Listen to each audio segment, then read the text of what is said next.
এজন মানুহ প্ৰিয় প্ৰথম আৰু অন্তিমজন নায়ক।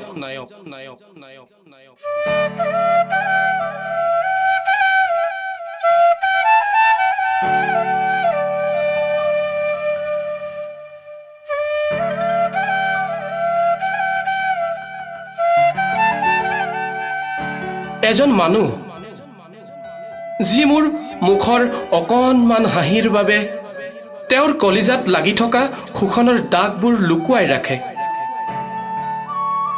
এজন মানুহ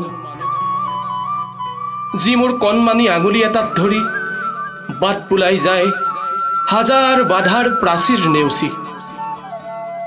এজন মানুহ যি মোলৈ বিহু বুলি আনে এযোৰ নতুন পোছাক, যদিও তেওঁ নিজেই পিন্ধে হিয়নি ফটা পেণ্ট, পিছফালে কোচ খোৱা পুৰণি এটা চাৰ্ট। এজন মানুহ যাৰ মাজত বিচাৰি পাওঁ সৰ্বোচ্চ নিৰাপত্তা, যদিও তেওঁ বুকুখন জীৱনৰ ৰ'দ বৰষুণে থকা হৰকা কৰা।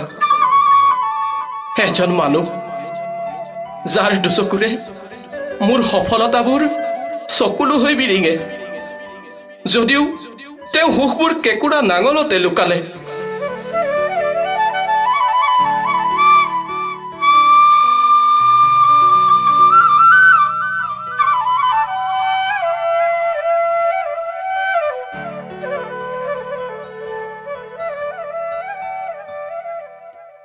এজন মানুহ যি মোৰ গাত ছাঁ এটাৰ দৰে লাগি থাকে, নদীয়াত পৰোঁতে যিজনে লুকাই লুকাই এন্ধাৰত অকলে উচুপে।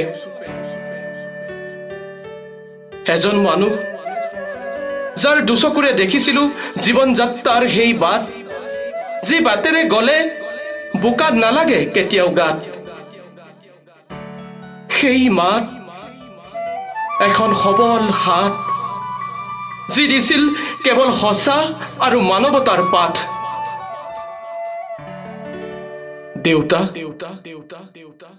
তুমি মোৰ প্ৰিয় প্ৰথম আৰু অন্তিমজন নায়ক।